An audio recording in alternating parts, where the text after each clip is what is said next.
So hi everyone, welcome to our next lecture for rapid revision, जो कि है metals and non metals.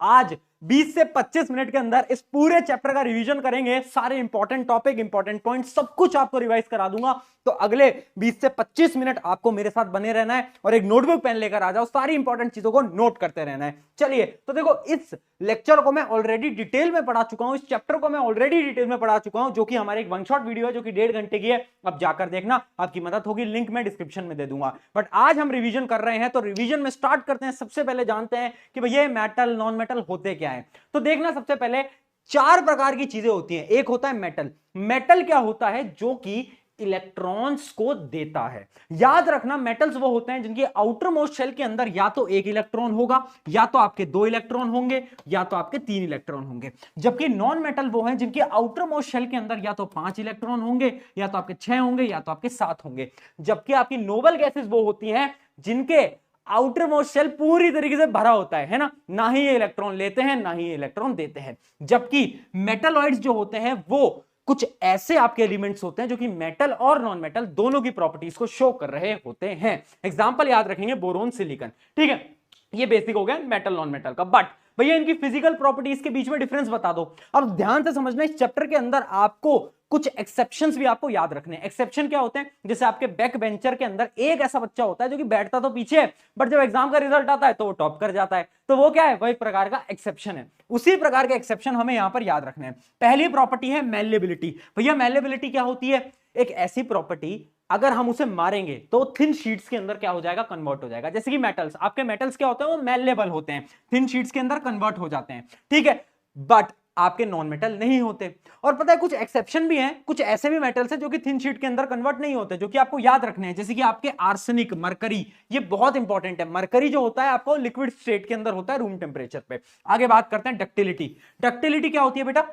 एक ऐसी एबिलिटी, अगर हम एक मेटल को वायर की फॉर्म में, थिन वायर की फॉर्म में कन्वर्ट कर दे तो हम बोलेंगे ओहो तू तो डक्टाइल है। ठीक है, तो मेटल्स जो होते हैं वो डक्टाइल होते हैं, बट नॉन मेटल्स डक्टाइल भैया नहीं होते, वायर्स में कन्वर्ट नहीं कर सकते। आगे बात करते हैं हार्डनेस की। तो देखो, जो आपके मेटल्स होते हैं बहुत ज्यादा टफ होते हैं, बहुत ज्यादा हार्ड होते हैं। आपको पता ही है आयरन बहुत ज्यादा हार्ड होता है, बट यहां पर भी एक्सेप्शन है। एक्सेप्शन है सोडियम, पोटेशियम। सोडियम, पोटेशियम कुछ ऐसे एलिमेंट्स हैं जिनको आप नाइफ से भी काट सकते हो। हाँ भाई, चाकू से भी काट सकते हो।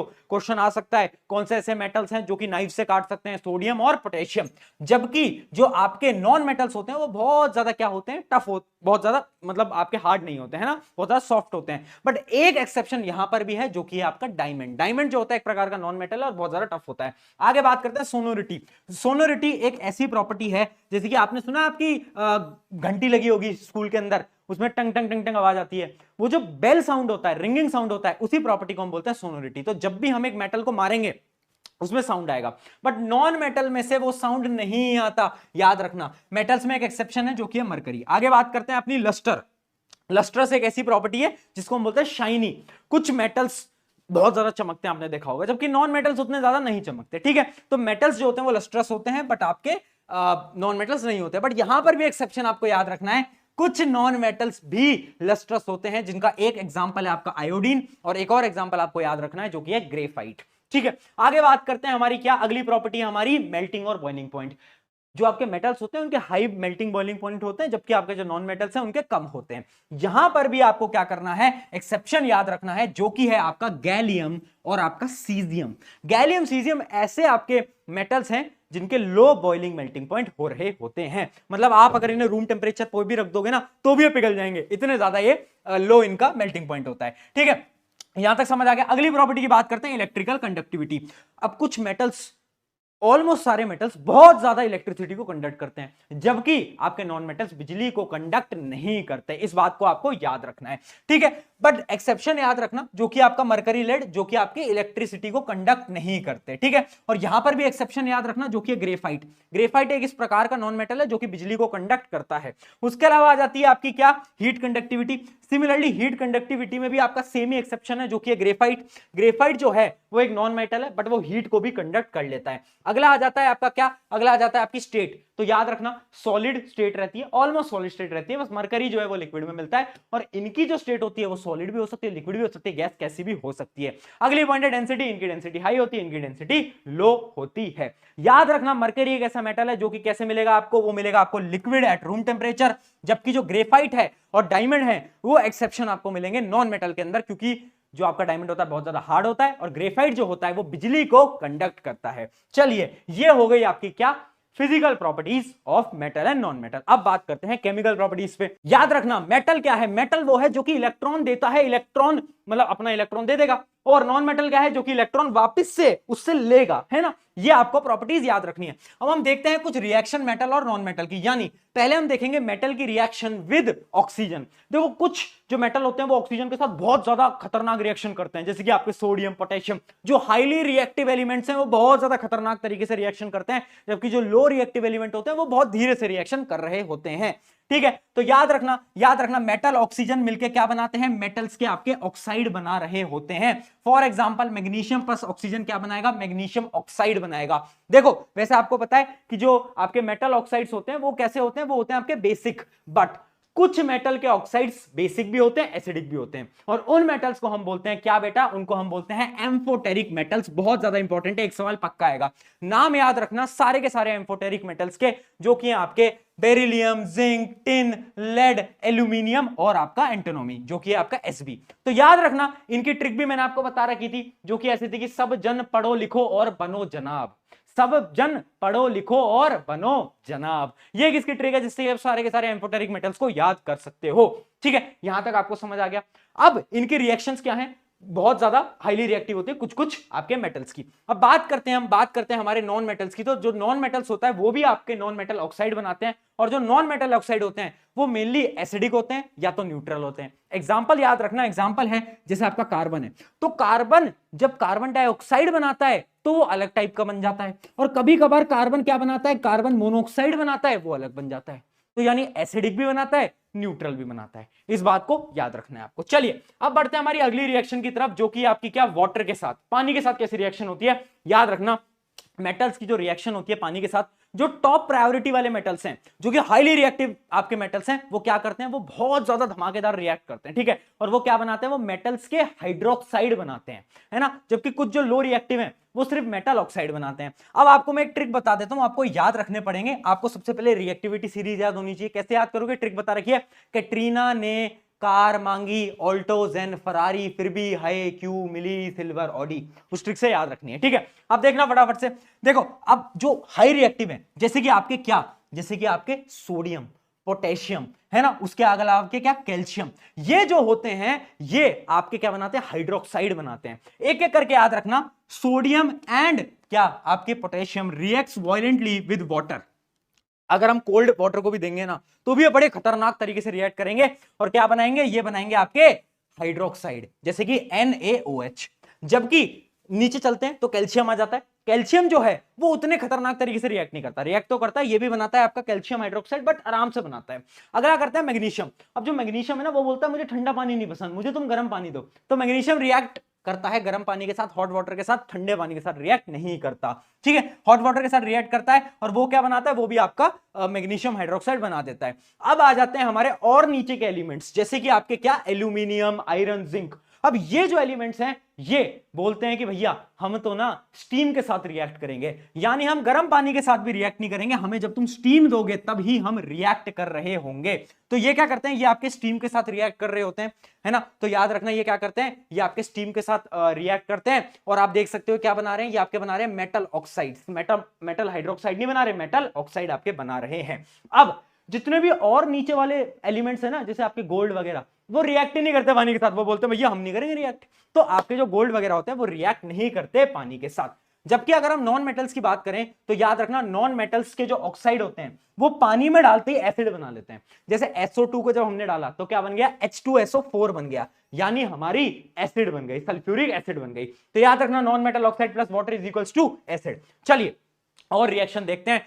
अगली जो हमारी रिएक्शन है वो है मेटल्स विद एसिड। याद रखना जब भी हमारा मेटल एक डाइल्यूट एसिड के साथ रिएक्ट करेगा तो क्या बनाएगा, एक वो सॉल्ट बनाएगा और हाइड्रोजन गैस को डिस्प्लेस कर देगा, है ना। हमेशा आपकी हाइड्रोजन गैस डिस्प्लेस हो रही होती है, ये पहले चैप्टर के अंदर भी बताया था। बट इंपॉर्टेंट चीज क्या है, एक ऐसा एसिड है जो कि गुंडा है, वो है, उस एसिड का नाम है HNO3।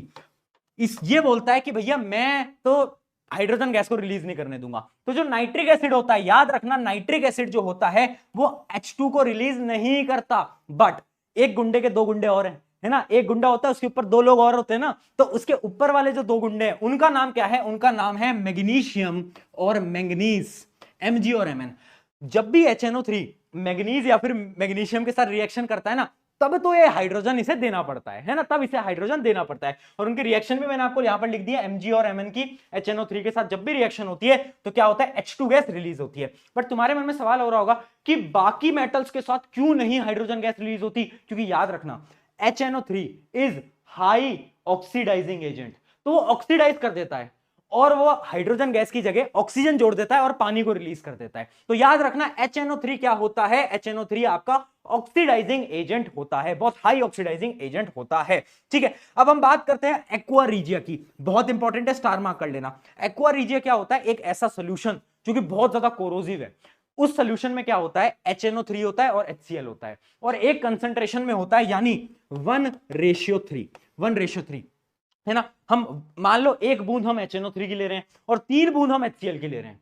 इस रेशियो के अंदर हम एक बनाते हैं एक एसिड को और उसको हमने नाम दिया एक्वा रीजिया। एक्वा रीजिया क्यों बोलते हैं हम इसे, क्योंकि ये बहुत सारे ऐसे मेटल्स को कोरोड कर देती है जो कि रिएक्ट ही नहीं करते, जैसे कि गोल्ड जो है वो रिएक्ट नहीं करता। बट अगर गोल्ड के ऊपर आपने ये डाल दी ना, इस एसिड को डाल दिया ना, तो क्या होगा, इस एक्वा रीजिया को डाला तो गोल्ड भी पिघल जाएगा, गोल्ड भी कोरोड कर जाएगा, मतलब पूरा का पूरा डिसॉल्व हो जाएगा। एक तरीके से डिसॉल्विंग कैपेसिटी इसकी बहुत ज्यादा होती है। ठीक है, तो ये बहुत ज्यादा हाईली रिएक्टिव होती है एक्वा रीजिया। ये रेशियो याद रखना बेटा, बहुत इंपॉर्टेंट है। ठीक है, जबकि जो आपकी नॉन मेटल्स होते हैं वो एसिड्स के साथ रिएक्शन ही नहीं करते। अब बात करते हैं मेटल सॉल्ट की, यानी देखो जो ज्यादा हाई रिएक्टिव होगा वो डिस्प्लेस कर देगा, पहले चैप्टर से पढ़ते आ रहे हैं। तो देखना, याद रखना, जैसे मान लो आपका लेड है और CuCl2 है, तो कौन ज्यादा रिएक्टिव है, आपको रिएक्टिविटी सीरीज याद होनी चाहिए, कैटरीना ने कार मांगी, ऑल्टोज एंड फरारी। हाँ, तो आप देखोगे जो लेड जो है वो ऊपर आता है कॉपर से, तो कॉपर को लात मार के बाहर भगा देगा, है ना, और क्या करेगा, वो इसके साथ जुड़ जाएगा और क्या बना लेगा, कॉपर अकेला रह जाएगा। जैसे कि बेटा तुम भी अपनी जिंदगी में अकेले हो, कॉपर भी अकेला है। चलिए, तो इस प्रकार से लात मार के बाहर करा और क्या बन गया, PbCl2 बन गया। तो जो ज्यादा रिएक्टिव होगा हमेशा रिएक्शन में वही पहले आएगा। चलिए अब आगे बढ़ जाते हैं। ये पूरी की पूरी रिएक्टिविटी सीरीज है, याद करने की ट्रिक 100 बार बता रखी है, याद रखना, है ना। कैटरीना ने कार मांगी, ऑल्टोज एंड फरारी, फिर भी हाई क्यों मिली उसे, सिल्वर ऑडी। चलिए अब बात करते हैं रिएक्शन मेटल और नॉन मेटल की। अगर एक मेटल है, अगर एक नॉन मेटल है, दोनों के रिएक्शन हुआ तो क्या बनेगा। तो भैया ध्यान से सुनना, देखो मेटल जो है वो क्या करता है, वो अपने इलेक्ट्रॉन को देता है, और जब भी कोई इलेक्ट्रॉन को देता है तो उस पर पॉजिटिव चार्ज आता है और उसे हम बोलते हैं क्या, उसे हम बोलते हैं बेटा कैटायन। तो याद रखना, मेटल पे पॉजिटिव चार्ज आता है वो कैटायन बन जाता है, जबकि आपका जो नॉन मेटल है वो इलेक्ट्रॉन लेता है तो उसमें नेगेटिव चार्ज आता है और वो बन जाता है आपका एनायन। तो एनायन होता है नेगेटिव चार्ज, कैटायन होता है आपका पॉजिटिव चार्ज। इतना क्लियर है। चलिए अब देखो होता क्या है, सोडियम मान लो, एक सोडियम है और आपका क्लोरीन है। सोडियम ने एक इलेक्ट्रॉन दिया क्लोरीन को, क्लोरीन के पास एक इलेक्ट्रॉन आया, दोनों ने एक बॉन्ड बना लिया, एक रिश्ता बना लिया, है ना। तो ये रिश्ता क्या कहलाता है, ये रिश्ता कहलाता है आयोनिक कंपाउंड का रिश्ता या फिर आयोनिक बॉन्ड का रिश्ता। तो याद रखना, वो रिश्ते जो कि आयंस की वजह से बनते हैं, यानी कैटायन और एनायन के फॉर्मेशन की वजह से बनते हैं, उन रिश्तों को हम बोलते हैं आयोनिक बॉन्ड्स या फिर आयोनिक कंपाउंड्स। इस बात को आप याद रखेंगे। इसी प्रकार से आपका NaCl जो होता है वो बन रहा होता है। NaCl क्या होता है, जो आपके घर का नमक आता है टेबल सॉल्ट, वही होता है आपका NaCl। चलिए यहां तक एकदम क्लियर हो गया होगा। अब बहुत important topic, properties of ionic compound. अब एक ट्रिक बता रहा हूं, याद करने की, ध्यान से समझ लेना। आयोनिक कंपाउंड की प्रॉपर्टी याद करने की जरूरत नहीं है, नमक की जो प्रॉपर्टीज होती है ना, वही आपके आयोनिक कंपाउंड की प्रॉपर्टीज होती है। नमक कैसा होता है, हार्ड होता है। तो क्या हम बोल सकते हैं आयोनिक कंपाउंड जो होते हैं वो कैसे होते हैं, वो हार्ड होते हैं, सॉलिड होते हैं, हार्ड होते हैं, है ना। क्यों होते हैं, क्योंकि उनका आयोनिक बॉन्ड बहुत ज्यादा स्ट्रॉन्ग होता है। नमक, है ना, नमक से याद कर लेंगे। अब क्या मेरा नमक जो है, क्या वो बिजली को कंडक्ट कर लेगा, नहीं कर पाएगा। बट अगर मैं नमक को पिघला दूं या फिर पानी में मिला दूं, मोल्टन स्टेट के अंदर कन्वर्ट करूं, तो क्या मेरे नमक अब बिजली को कंडक्ट करेगा, बिल्कुल करेगा। तो वही सेम चीज है, याद रखना कि क्या कंडक्ट्स इन मोल्टन और एक्वस स्टेट, यानी आपके जितने भी आयोनिक कंपाउंड होते हैं सॉलिड स्टेट में बिजली को कंडक्ट नहीं करते, इलेक्ट्रिसिटी कंडक्ट नहीं करते, बट जैसे ही वो मोल्टन स्टेट में आ जाते हैं, जैसे ही वो कैसी आ जाते हैं, एक्वस स्टेट में आ जाते हैं, बिजली कंडक्ट कर लेते हैं। अगली प्रॉपर्टी भी याद रखना, देखो आपका जो मेटल, आपका जो नमक होता है उसको मेल्ट करो, बॉईल करो, क्या वो जल्दी से बॉईल हो जाएगा? नहीं हो पाएगा ना। अरे नमक को बॉईल करके देखना कैसे जल्दी बॉईल हो जाएगा। तो यानी इनका जो मेल्टिंग और बॉइलिंग पॉइंट होता है वो भी ज्यादा होता है। क्यों? Due to strong inter ionic attraction. याद रखना जो इनके अंदर फोर्सेज ऑफ अट्रैक्शन है वो बहुत ज्यादा स्ट्रॉन्ग होती है। अगली बात करते हैं सॉल्युबिलिटी की। नमक पानी के अंदर तो घुल जाता है, बट अगर नमक को तुम पेट्रोल के अंदर घुलाओगे, ऑर्गेनिक सॉल्वेंट्स के अंदर घुलाओगे, क्या घुलेगा? नहीं घुलेगा। तो ऐसे ही याद रखेंगे कि जितने भी आयनिक कंपाउंड होते हैं वो पानी में तो मिल जाते हैं, बट इनसॉल्युबल इन आपके जितने भी ऑर्गेनिक सब्सटेंसेस हैं, लाइक क्या, केरोसिन, पेट्रोल, इन सब के अंदर इनसॉल्युबल होता है। तो नमक की प्रॉपर्टीज से चारों प्रॉपर्टीज को हमने याद कर लिया। चलिए अब आ जाता है हमारा सबसे इंपॉर्टेंट टॉपिक इस चैप्टर का, जो कि है बेटा मेटलर्जी। मेटलर्जी क्या होता है? ध्यान से सुनना, बड़ा इंपॉर्टेंट है। देखो मेटलर्जी एक तरीके की ब्रांच है जो कि पढ़ती है किसके बारे में? मेटल्स के एक्सट्रैक्शन के बारे में, है ना। हमारे मेटल का है अर्थ क्रस्ट के अंदर, हमें अब मेटल को बाहर निकालना है। कैसे निकालेंगे? कुछ कुछ पॉइंट्स आपको याद रखने हैं। पहली चीज मिनरल। मिनरल क्या होती है? मिनरल, मान लो हमने जमीन में गड्ढा करा, हमें कुछ चीज मिली, वो क्या कहलाएगा? वो हमारे लिए कहलाएगा मिनरल, यानी naturally occurring element compound in earth crust is called mineral. अब एक बहुत बड़ा मिनरल था, उसके अंदर एक छोटा सा पार्ट था जिसके अंदर बहुत सारा मेटल था, तो उस छोटे से पार्ट को हम क्या बोलेंगे? उस छोटे से पार्ट को हम बोलेंगे ओर। यानी ओर क्या है? Ore is a mineral from which metal can be extracted economically and conventionally. मतलब बहुत आराम से और हम बहुत अच्छे पैसे भी कमा सकते हैं, है ना, क्योंकि ओर हमने बनाया और छोटा सा है और उसके अंदर मेटल बहुत ज्यादा है, तो उसमें हम मेटल को बाहर निकालेंगे तो उस मेटल को बेचेंगे तो पैसे भी कमा पाएंगे, तो इकोनॉमिकली ये बहुत ज्यादा सही रहता है। अगली बात करते हैं क्या? गैंग पार्टिकल्स, यानी ये होती हैं इंप्योरिटीज। अब और है, उसके अंदर मेटल है, साथ साथ में इंप्योरिटीज भी हैं, तो उनको हम क्या बोलते हैं? Gang particles. अगली बात करते हैं इनरिचमेंट ऑफ ओर या फिर कंसंट्रेशन ऑफ ओर। ये क्या होता है? Process of removing gang particles, यानी और है उसमें से कुछ कुछ प्रोसेसेस की मदद से हम इंप्योरिटीज को निकालते हैं और उन प्रोसेसेस को हम बोलते हैं क्या? इनरिचमेंट ऑफ ओर या फिर कंसंट्रेशन ऑफ ओर। चलिए अब मैं आपको दिखाने जा रहा हूं एक बड़ी ही इंपॉर्टेंट यहां पर टेबल, बट उससे पहले मिनरल और ओर का डिफरेंस बेटा याद रखना। देखो मिनरल क्या होता है? मिनरल नेचुरली जो आपके अर्थ में मिलता है, और ओर क्या होता है?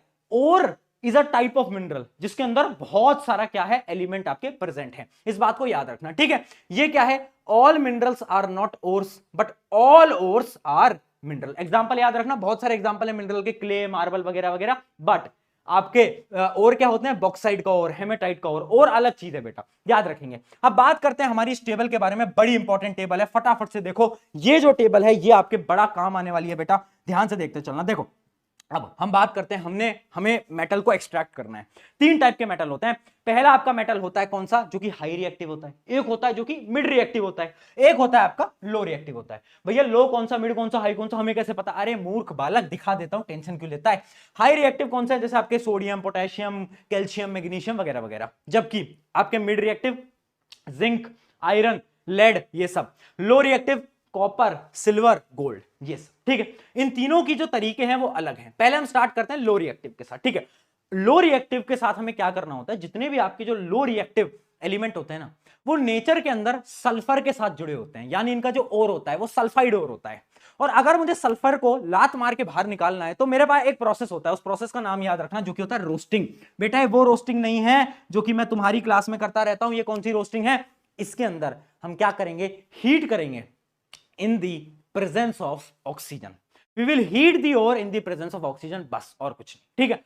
तो हम क्या करते हैं? इसके अंदर हम रोस्टिंग करते हैं, फिर हम क्या करते हैं? एक दो रिएक्शंस के बाद उस मेटल को हम क्या कर लेते हैं? रिफाइन कर लेते हैं। तो ये आपका प्रोसेस होता है लो रिएक्टिव का। इसके एग्जांपल से भी डिस्कस करेंगे। अगला आ जाता है मिड रिएक्टिव। मिड रिएक्टिव दो टाइप के ओर में मिलता है, या तो वो आपका सल्फाइड ओर में ही मिलेगा जैसे ये मिलता था, या तो वो आपका कार्बोनेट ओर में भी मिल सकता है, कार्बोनेट के साथ भी एक बॉन्ड बना सकता है।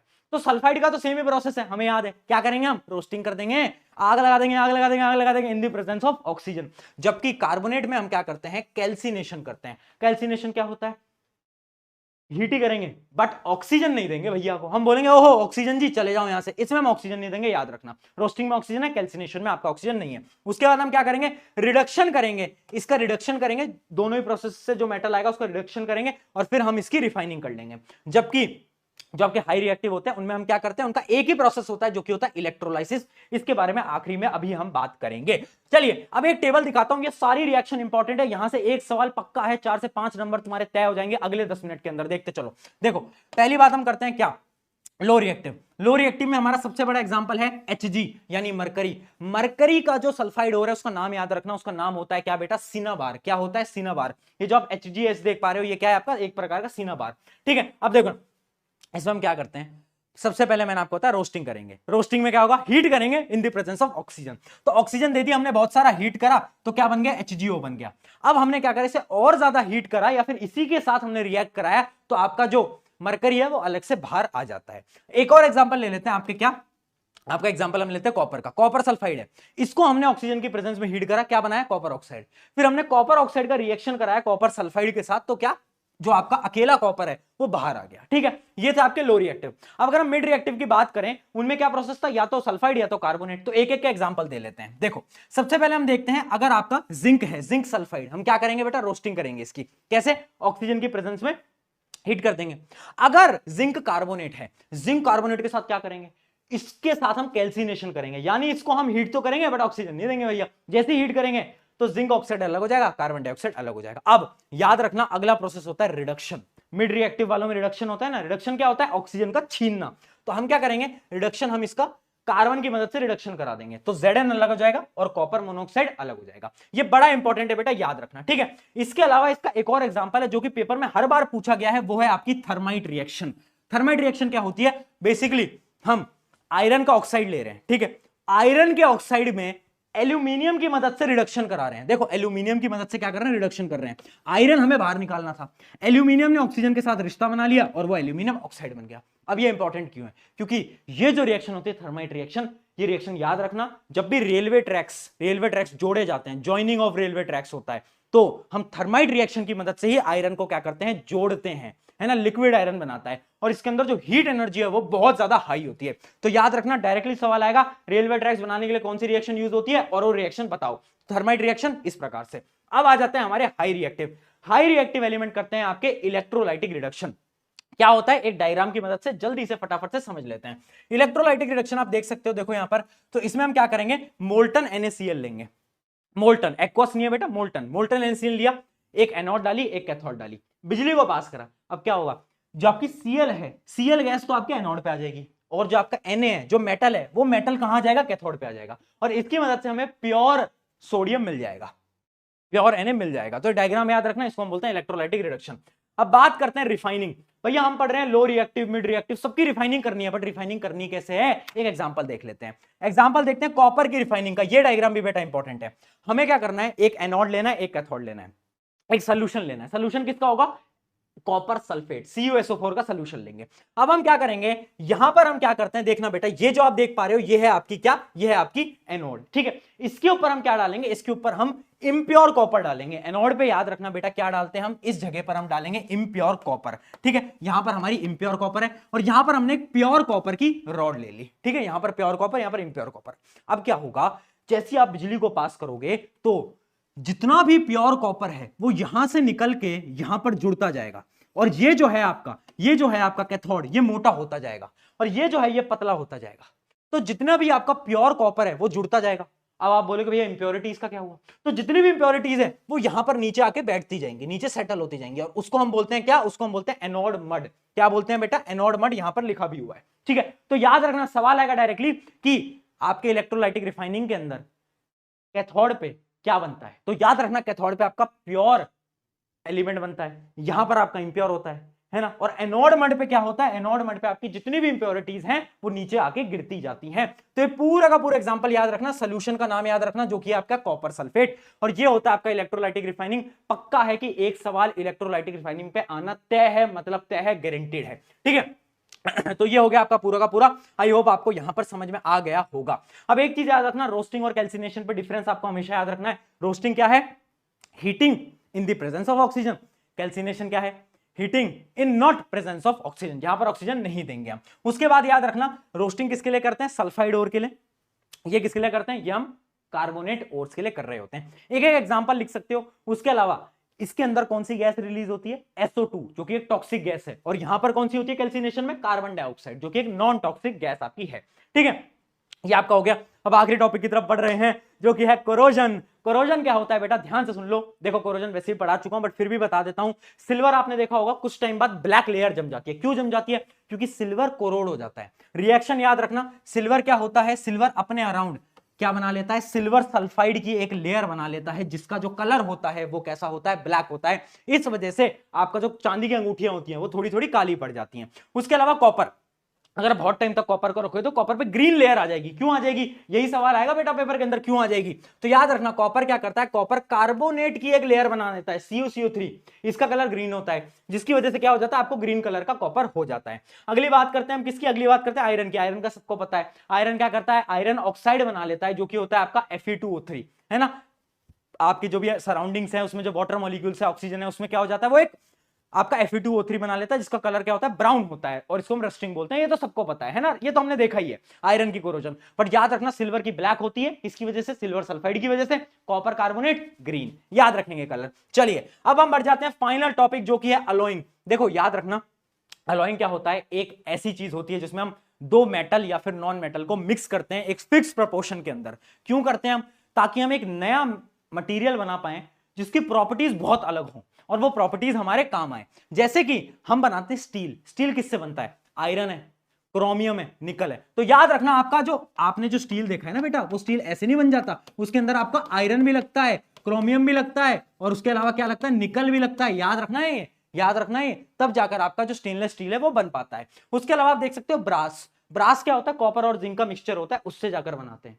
इनसे क्या हो रहा है? प्रॉपर्टीज बदल जा रही हैं। जैसे स्टील बनाया तो स्टील की प्रॉपर्टी क्या है? टफ होता है स्टील। तो कैसे बना पाया? जब हमने तीन मेटल्स को जोड़ा। उसके अलावा आप देख सकते हो सोल्डर। सोल्डर क्या होता है? याद रखना, सोल्डर जो होता है वायर के जोड़ने में काम आता है। दो वायर को जोड़ने में काम आता है सोल्डर। और वो कैसे बनता है? आपके लेड और टिन से बन रहा होता है। ठीक है, ये आपके लेड और टिन से बनता है। इसकी प्रॉपर्टी क्या है? इसका मेल्टिंग पॉइंट बहुत कम होता है, जल्दी से पिघल जाता है ना। तो इसलिए हम इसको दो वायर को जोड़ने में काम लेते हैं। ठीक है, ये थे आपके अलॉइंग। अब एक चीज याद रखना, जो कि है गैल्वेनाइजेशन। देखो गैल्वेनाइजेशन क्या होता है?